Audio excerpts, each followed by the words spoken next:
ఒకటి గుర్తుంచుకో, నీవు చేసిన పాపం వలన ఆయన కలువరి గిరిలో నీ కొరకు సిలువ వేయింపబడ్డాడు.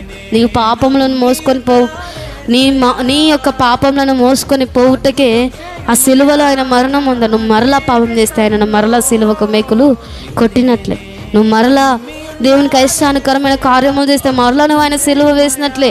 ఆయన మనకెందుకు లేండి అవన్నీ, మనం వాటి గురించి మాట్లాడుకోవద్దు. ఎందుకంటే ఎవరో కదా, మన ఇంట్లో వాళ్ళే మన కోసం బాధపడితే మనం వాటిని పట్టించుకోము.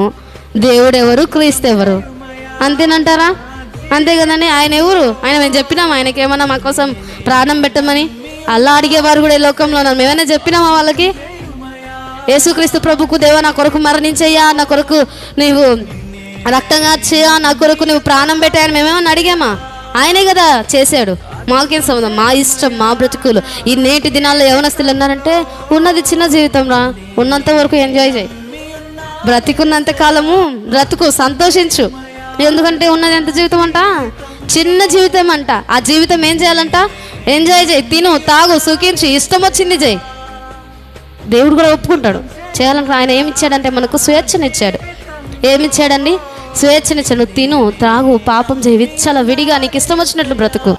ఒక దినం వస్తుంది, తీర్పు దినము మనందరికీ కూడా ఉంది. ఆ తీర్పు దినమును గుర్తుంచుకొని మనము ప్రభు సన్నిధిలో మెదగాలని, మన కొరకు ప్రాణం పెట్టిన ఆయన యొక్క శ్రమను, ఆయన యొక్క బాధను చూస్తూ బాప్తీసం తీసుకున్న నీవు నేను ఒకసారి క్రీస్తుని అంగీకరించి నీటిలో మన ప్రాచీన పురుషుని విడిచిపెట్టిన మనము, ఈ నీటిలో మన ప్రాచీన పురుషుని, మన పాత జీవితంను, మన పాత బతుకును సమాధి చేసిన మనము కుక్క వల్లే వామిట్ చేసిన ఆ ఆహారంను మరలా తింటున్నావేమో, విడిచిపెట్టిన పాపంలోనికి మరలా వెళ్తా ఉన్నావేమో.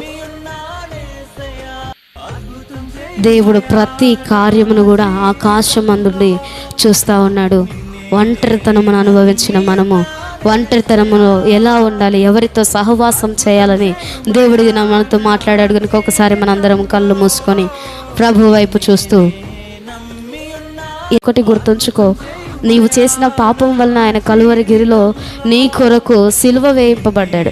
నీవు పాపములను మోసుకొని నీ యొక్క పాపములను మోసుకొని పోవుటకే ఆ సిలువలో ఆయన మరణం ఉందా. నువ్వు మరలా పాపం చేస్తే ఆయన మరలా సిలువకు మేకులు కొట్టినట్లే, నువ్వు మరలా దేవునికి ఇష్టానుకరమైన కార్యములు చేస్తే మరలా నువ్వు ఆయన సిలువ వేసినట్లే.